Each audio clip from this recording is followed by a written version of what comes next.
What is up, everybody? And welcome back to Duenkel Productions. We are back. NFL season is almost here. You can almost smell it at this point. I think we are 6 days away, Mason. 6 days away from kickoff of the NFL season. Mason Gress is joining me tonight. We're gonna be breaking down some breakout players, some season headlines, all that good stuff. Mason, how the heck are you, buddy? I'm good. Yeah, you excited? You excited? Football's back, man. Yeah, Yeah, I very uh, much like football. yeah, and I think it's gonna be a fun season. Obviously having the fans back is gonna be great. I think week one's gonna be very exciting. You talk about a lot of early good matchups. Obviously one that sparks my eye early in week one is Browns Chiefs. And then week two you got your Baltimore Ravens taking on the Chiefs as well. So we got some fun games, some good games, all that good stuff. But guys, if y'all haven't already, make sure to subscribe, click that bell notification, because y'all know what's coming back soon. Y'all know when NFL season is here. Sunday, September 12th, we kicking it all off. Me and Jay kicking it all off with the Sunday show. We got a lot of new great series coming. And this is going to really kick off our kickoff week extravaganza. Sunday to Sunday. This video will be posted on Sunday. Sunday to Sunday is going to be packed with content for you guys. I hope you guys enjoy it. Like I said, make sure y'all like the video if y'all enjoy. And also, the comment question of today's video is, who do you think will be a breakout player in the NFL this season? Make sure y'all comment that down below. But Mason, as I mentioned, the breakout players in the NFL season. Who is your offense and defensive breakout player and why? I'm not gonna lie, offensively, and like I hinted to you earlier, I struggle with that one because there's a lot of guys that will be better than what they have been. Right. Like you even look at like Najee Harris and Javonte Williams, the running backs for the Broncos and the Steelers. I think they'll be stars almost right away. Yeah. Uh, touch on like the quarterbacks, like Joe Burrow's coming back from injury. There's a lot of young receivers. Marquise, I believe is his name, the wide receiver from the Saints. Marquise Callaway. Yes, I think he will be really good in Michael Thomas's absence. But I think the one I'm going to touch on the most is, I think it'll be Teddy Bridgewater. I went back and forth on that one. I know he's kind of a veteran, but I think he'll really excel in the Broncos offense. They have a lot of weapons. They have two really good running backs, three good receivers, a tight end, a relatively good offensive line, Mm-hmm. and a defense to go with it. Like, they're probably going to be a playoff team. If not, they're going to be very close. Mason, I think that's an interesting offensive player. So you think Teddy is really the answer there at quarterback for the Broncos? You Yeah, like the kind of just decision been to go thinking him? about it. You like the decision to go him over Drew Lock this year then? Yeah, I debated back and forth because I thought they were similar, but then I kind of thought about it and I was like, always been a relatively good quarterback. Even last year with Carolina, he wasn't bad. They No. just thought they could get better. And I think Sam Darnold is But a little bit I better. don't really. I think he's the answer. Yeah. Yeah. Mason, who is your defensive player then? I'm gonna have to be a homer and go with the Patrick Queen of the Ravens. I Okay. just how Why he's why played do in you say that? preseason. He's going to the ball. He he has a lot of those instincts, and people keep bringing up that he's a lot like Ray Lewis with his instincts, and him getting sacks and tackles for a loss and stuff, and flying all over the place. Him actually having a preseason and an off season to get better. He said last year he didn't even get to the NFL level until like week 6. Mhm.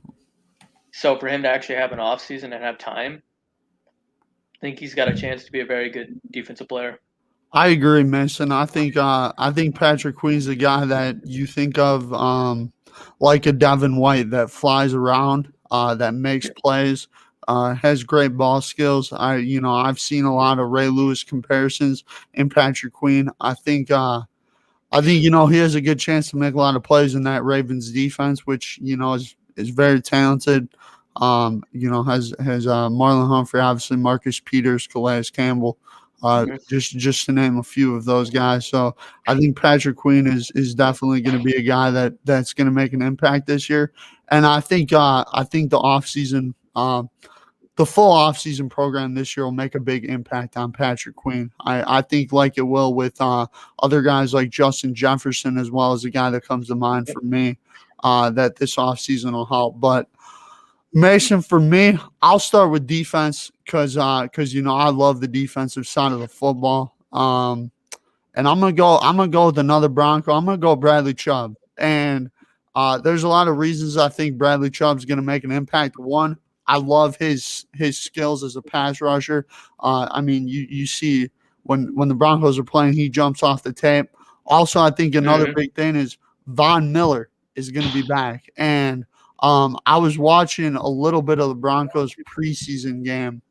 I forgot who they were playing, but they put up a stat where like the difference between when Miller and Chubb are on the field and just one of them is on the field, the numbers are astronomically different.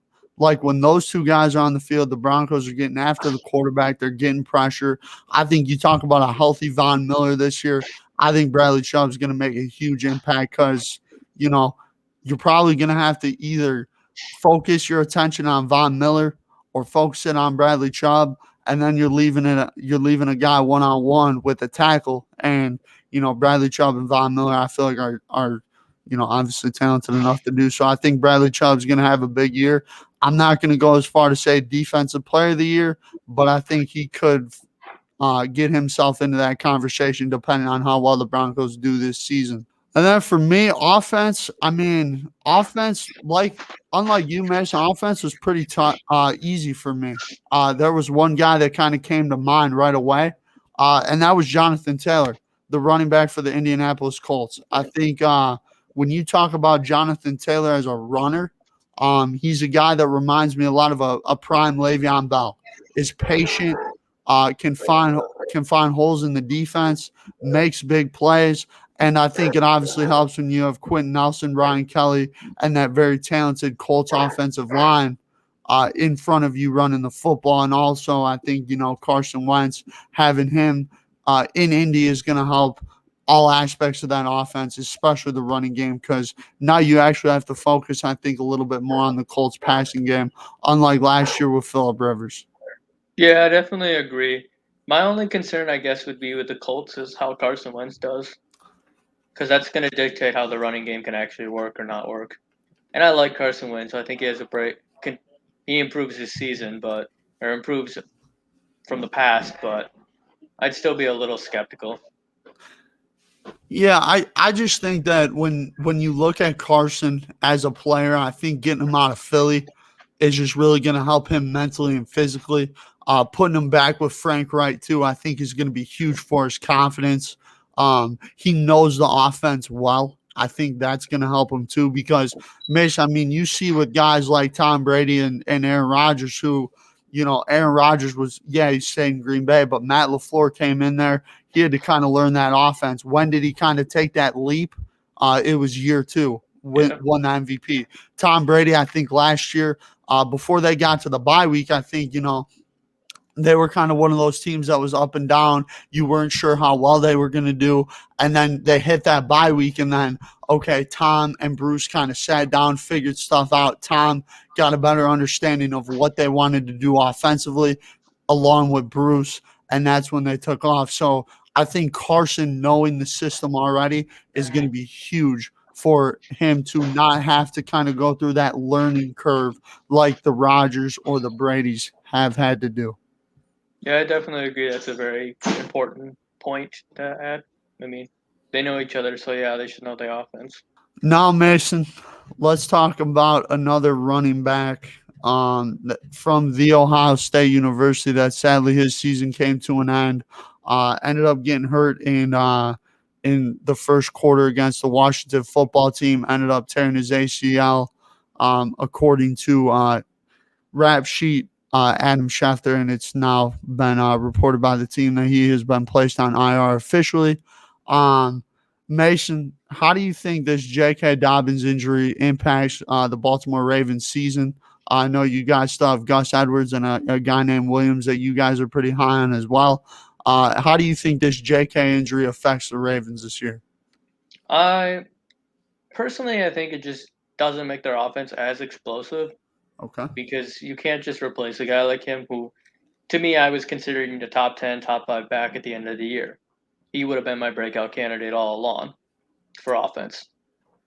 Mm-hmm. Now, don't get me wrong, Gus isn't a bad player. I think he'll be a lot better than what people think he is because most people don't really know about him. Right. Actually, he's, I think, the only running back currently in the league that has never had a negative run in his career. He averages over 5 yards per carry. So his stats are good in situations. So now that he's a starter, obviously those will come down a little bit, but as long as he can continue to grow, I don't see why it would hurt them that badly. Mm-hmm. I mean, I don't want to take away from JK because he's an incredible running back, but I feel like the running back position is one you can kind of offset and put someone else in there, and it's not as much of a drop off versus like an offensive lineman or a quarterback. But Yeah, I think Mason, this injury kind of hit me big time, obviously, because I'm an Ohio State fan. I'm a huge fan of JK Dobbins. He's one of my favorite players in the league, one of my favorite players to watch. And I think him with Lamar Jackson and, as you mentioned, Gus Edwards, I think that kind of group running the football, I think was going to be pretty dynamic this season, especially when you talk about Greg Roman, who's had success with rushing in his career as an offensive coordinator. Obviously, you look back to his time with the 49ers.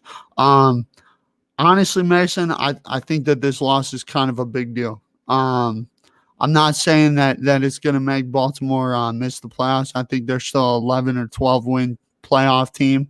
I could see them probably winning a playoff game. But I think what this does is I think it kind of diminishes their Super Bowl chances this season. Because I think again, I think Gus is good. I mean, don't get me wrong. I think Gus is definitely an underrated player. I think he has great potential, but I think again, like if you talk about JK and Gus is kind of like a 1-2 combo. yeah, Obviously JK is that guy. He's that number one back. He's that guy that a lot of us, myself included, have said that he was going to be a top 10 back at the end of the year, like you just mentioned. I think he was already kind of creeping into that conversation. And I think he would have just proved to everybody why he's so talented and so gifted. Because, again, JK last season, another guy that was a rookie, didn't get that full offseason, full training camp, full preseason, all the above. JK didn't get that. Now, you talk about a guy that gets that after a solid first year, had some big games for you guys, had some obviously down games where he didn't do a whole lot. But again, a guy that had great games and a guy that I thought going into this season was poised to have a breakout year and become a top 10 running back. I think what this does is this really just puts a little more pressure on the Ravens passing game. I think the passing game is going to have to be a little bit better. And it'll be interesting to see because, I mean, they added a lot at wide receiver. Rashad Bateman, Sammy Watkins, obviously, are the two notable additions there. Now, don't get me wrong. I think Rashad Bateman is going to be a terrific NFL player.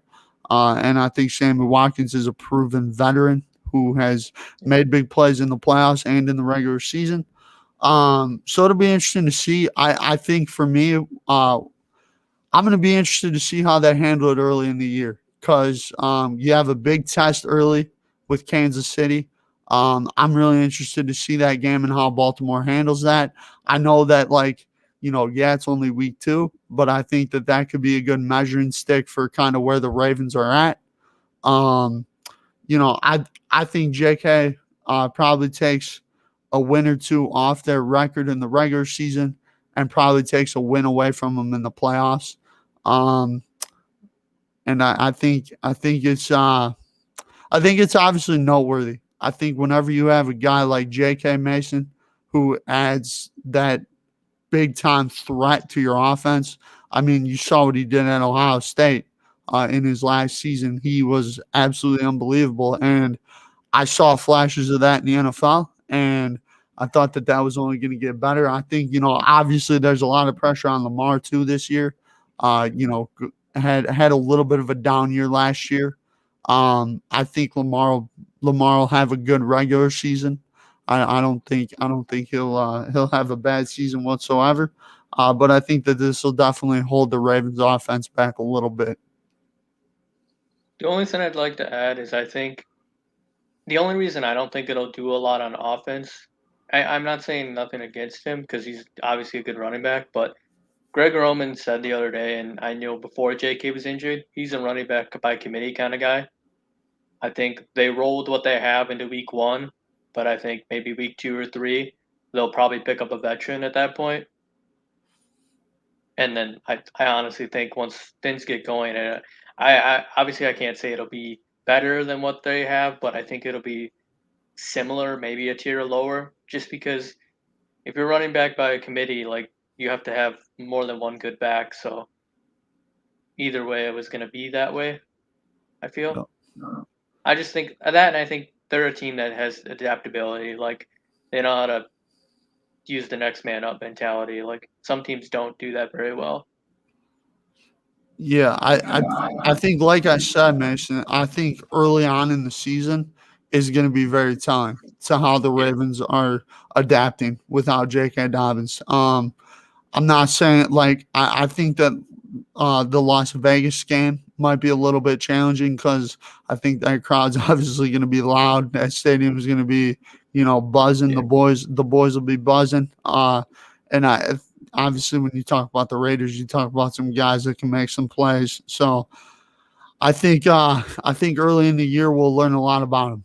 I think we'll learn a lot about them, and I think if they can kind of weather the storm, through those first couple weeks, get adapted to where they're at, I think they'll be all right. But I think this J.K. injury just takes them away from the Super Bowl this year for me because I think if you go back a tier on offense or slightly on offense, I think it could be problematic for the Ravens, especially when you're talking about some of the teams in that AFC, even in your own division, in the Cleveland Browns, who obviously improved a lot from a year ago. We'll see how they kind of handle winning, having their first winning season in a while. We'll see how they bounce back, but it'll be interesting. It'll be something to watch, obviously, and we'll obviously, I'm sure we'll keep an eye on this storyline throughout the season. yeah. But Mason, let's move to the New Orleans Saints, which first I just want to say, hope everyone's doing all right down there in Louisiana as they're dealing with Hurricane Ida, I believe is the name of the hurricane. I hope everyone's doing all right down there.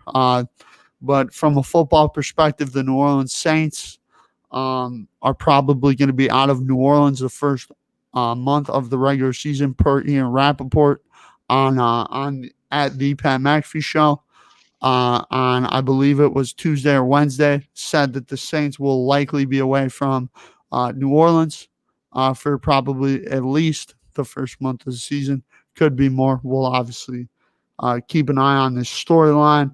Um, Mason, the Week 1 game against Green Bay has already been moved to TIAA Bank Field in Jacksonville, Florida. So obviously, that's where they're going to be playing it. There was speculation that it was going to be played in Jerry's World, which I would have been hyped because it's like a home game for the Packers. Aaron Rodgers dominates in that building. But Mason, how do you think this will affect the Saints in their early part of their season and more specifically Week 1? Uh, I mean, in cases like this in the past, I feel like you have to it has to have some effect because you won't have as many home fans. I Yeah. heard that they really tried to pick the Jaguars stadium because it's harder for the Packer fans to get there. Tickets are more expensive, I read. Yeah, but Packer fans travel, bro. Well, I know, but I'm saying like they said it was they pick there because plane tickets cost more. Yeah, I know. So it's making it a better advantage. I mean, anytime you play outside of your home stadium, it's really like an away game. Yep. So you kind of feel for the players for that. Yep.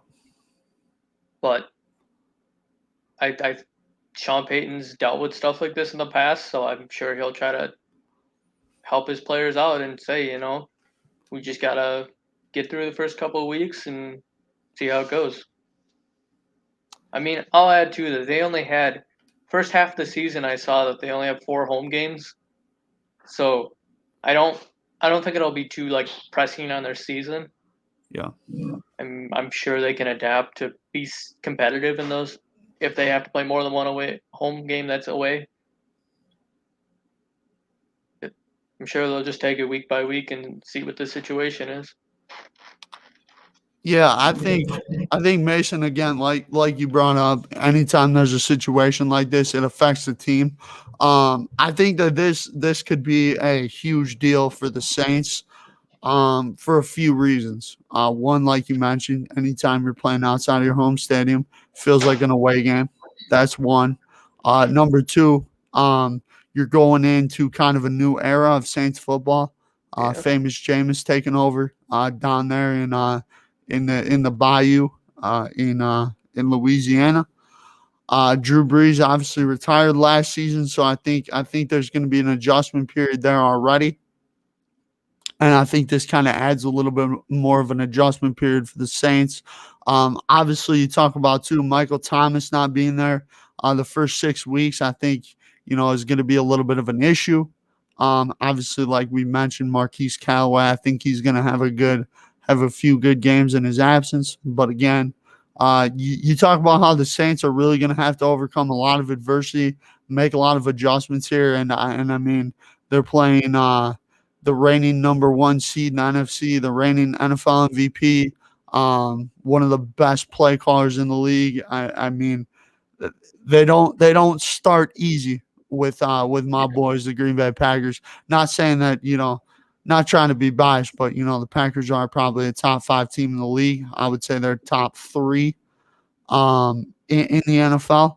But I think anytime you talk about all these adjustments the Saints have to make, it'll be really interesting to see what happens. But again, like you said, Sean Payton's dealt with it before, and I'll tell you that Sean Payton will have them boys ready to play. Mhm. You know, I will never take away anything from Sean Payton. He's one of the greatest coaches that I've ever watched coach an NFL team. Good. I think he's definitely up there. I think a lot of people underrate him. I think he's up there with Belichick. I know obviously Belichick's won more than him, but what Sean Payton has done in New Orleans is impressive, and it definitely speaks volumes. And the effect that he's had on that culture is really huge down there, and I think that sometimes goes unnoticed, Mason. And I expect the Saints to be all right. I think they'll be a 9-8 team this year, maybe 10-7. It's just a lot of unknowns with that football team. Obviously this hurricane situation adds another element. How's Jameis gonna play? When will Michael Thomas come back? I mean, there's so many unknowns with this team, and I feel like every day as we move along closer to the season, there's more and more unknowns with the New Orleans Saints. And I'll tell you this, Mason. You play the game. So, Yeah. week one's going to come. It's going to get here, and the Packers got to play their best football to beat the Saints. If they don't, the Saints are definitely a talented, good enough team to beat us, and it'll be interesting. I'm excited to watch them play the Packers. I think it'll be a good week one game. Obviously on Fox. Have to listen to Buck and Aikman, but it's all right. Um, but yeah, I mean, Mason, it's going to be interesting, and obviously, like I said, thoughts and prayers go out to the people of Louisiana. Hope everyone's doing all right. Yeah, like to add to you, like I don't think the Saints are a bad team, but I definitely think it's going to be a harder season than in the past for them. Mm-hmm. And that's another reason I didn't really put a lot of this like changing of their stadium, I guess, in because I think they're going to struggle no matter what with new Right. quarterbacks like that. I mean, obviously Sean Payton is very, very smart, and that's why I think if it was almost any other team doing this, I'd be very considerate of okay, you're gonna have a tough year. Yeah. But Sean Payton really he knows how to make people more relaxed and handle things better, Yep. and I really appreciate that about him as a coach. He's smart. Yeah, Sean Payton is one of the greatest minds in football. One of the best coaches in football too. But Mason, like we talked about, a man that will be playing the Saints in Week 1. That bad man that he is, Aaron Rodgers, the reigning 2020 NFL MVP. I almost said 2021. Sorry, y'all. But That's gonna be so. Mason, the offseason storylines, man, with Aaron Rodgers. Adam Schefter saying, "Oh yeah, he's done," and then Aaron popping out to training camp with the AJ Hawk gifted shades, looking all fire. Got the long hair flowing through the back of the helmet. Now we got him and Goody talking about how they've had some good conversations. And all I gotta say, Mason, is here we go, man. Here we go. I said when this whole thing came out, I said, listen, the Packers front office and Rodgers, I don't think handled it great on both sides. I think it could have been handled a lot better. Mason, I've talked to you about this a lot. Yeah. But Mason, do you think that this relationship is fixable between Aaron Rodgers, the front office, Brian Gutekunst, all the above? I mean, I think his relationship with Matt LaFleur is just fine. If you ask me, I mean, you've been seeing him on the sidelines in preseason, having a good time, all the above. Aaron Rodgers, obviously, he don't need to play in the preseason. We don't need my mans to get hurt. Just save him till week 1. Save him till week 1, Matt. Good call, buddy. Proud of you. But Mason, how we feeling? How we feeling about the Aaron Rodgers, Matt LaFleur, Brian Gutekunst, all the above, all those relationships within the Packers organization? And do you think possibly that this Randall Cobb move could have smoothed everything over? I don't really think the Randall Cobb thing smoothed everything over, but I definitely think that was kind of like an agreeing Aaron had a lot of leverage there at that point, I think. Mm-hmm. But overall, I'm honestly surprised how well they've all adapted to getting along again. I really did expect a lot more friction between everybody. Yep. I did not think everything was getting smoothed over, but it really sounds like for the most part, things really did go over very well. Now, I still think Rodgers could consider leaving after the year, but I feel like they're more on the same page about how they want to handle things than previously stated, I guess. Yeah, and I think, Mason, anytime you talk about a front office and a quarterback, there's always going to be a little bit of a back and forth there. Not Yeah. everyone's going to agree on everything. You know what I mean? I think personally, Mason, I think, obviously, a lot of stuff starts with conversation, man. It starts with that. And I think Rodgers, what he was kind of looking for is Goody to kind of reach out, have conversations with him and vice versa. And I think we're getting to that point. Obviously, I think it started with the Randall Cobb move. Because I even said when that came out, I said, "Oh yeah, the Packers are going to trade for Randall Cobb," and everybody thought I was crazy. Everyone's like, "Nah, I don't know. This ain't official. It's not official. I don't know." My dad even's like biggest Packer fan. He's like, "Bro, they ain't trading for Randall Cobb, man." And sure enough, about 14 hours later, Mason Randall Cobb was posting a welcome home photo on Twitter. Shout out to Reggie Cobb. But yeah, I think things have been smoothed over, Mason. And like I was telling you too, I think I said this once Rodgers reported to training camp. I'm like, all right, things are better. Things are better than where they were.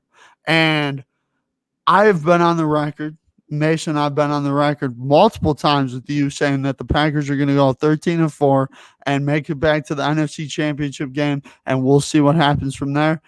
And based on how it's looking, I mean, Matt LaFleur, Aaron Rodgers seem to be really good. The team as a whole seems to be gelling pretty well. Everyone's happy he's back. Devontae Adams, David Bakhtiari buying Rodgers a little golf cart, which is awesome, by the way. Love it. More Aaron Rodgers on the golf cart content at Packers. Um, but Mason, it does seem like things have been smoothed over in Green Bay, and I'm really happy to see it as a Packer fan. Um, all I know, Mason, is I'm looking at this year this way, man. If this is the last chance with Aaron Rodgers or the last dance, whatever you want to call it, Yeah. I'm going to enjoy the hell out of it. Every game I'm going to enjoy. Every snap of the ball I'm going to enjoy. And, we'll see what happens when it comes to the offseason. I think it'll be very interesting to see how things kind of develop. But I think as of right now, from hearing from Brian and hearing from Aaron and hearing from Matt and hearing a little bit from Mark Murphy, I think things have kind of been smoothed over for the time being. And we'll see, obviously, throughout the year how that goes. I think it starts with the Packers getting off to a good start. I think that's going to be key.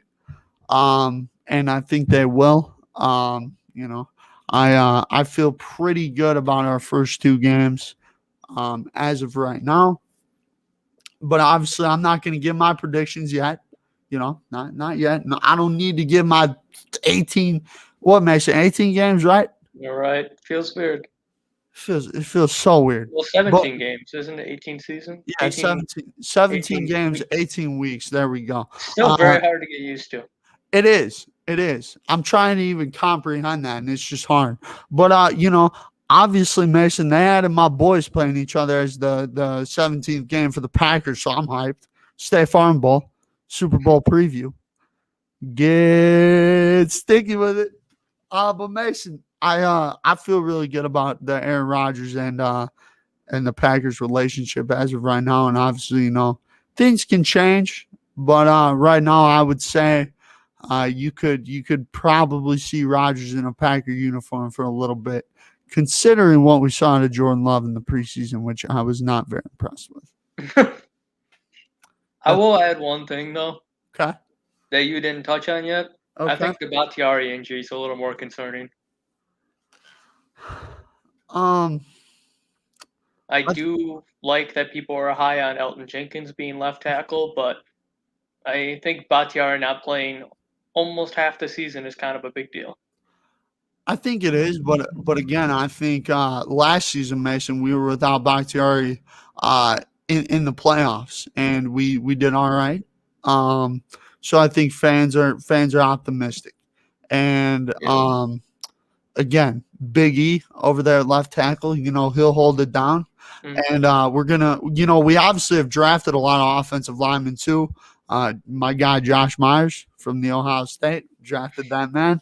I think second round this year. Very hyped about him. And then obviously Dennis Kelly too. Billy Turner's still there. I think the Packers have plenty of options to get through the first six weeks without D-Bach. And then week 7, we hop back on the David Bakhtiari left tackle train and we keep on going, Mason. But I think yeah, it's definitely something noteworthy. But again, I think if the Packers weren't optimistic, I feel like they would try and go out and sign a few more guys. Yeah. I wouldn't say there's a lot of people available though. Yeah, but again, I think about the last offensive lineman that's really worth signing, because I think a lot of the guys that are left are pretty much retiring. I think their one last guy to sign would have been Peters. Yeah, but I think Dennis Kelly, played a lot, all 16 games with the Titans last season, fared pretty well. So I think he can maybe fill in that right tackle role. You slide Billy Turner back into right guard, Josh Myers at center. Then you talk about, John Runyon Jr., Lucas Patrick, one of those guys at left guard. And then you talk about Big E at left tackle. I think we'll be all right with that. I think we'll be all right. The other thing too is I think losing Corey Linsley will be semi-noticeable too. I think so, but again, Mason, the Packers have been very high on Josh Myers. You've heard Rodgers talk about how good Josh Myers is. You've heard LaFleur talk about it. You've heard about some of the offensive assistants, Nathaniel Hackett obviously talk about it. So I think they'll be all right there. I would say the Bakhtiari injuries is way, way, way, Yeah, way more important than but a Corey left Lindsey. tackle is kind of a big deal, so I would agree with that. Yeah. And I think again, Josh Myers, you know, thankfully he doesn't have to deal with the Superdome crowd week one because Yeah, you might get some jitters there. You might. It's a tough place to play.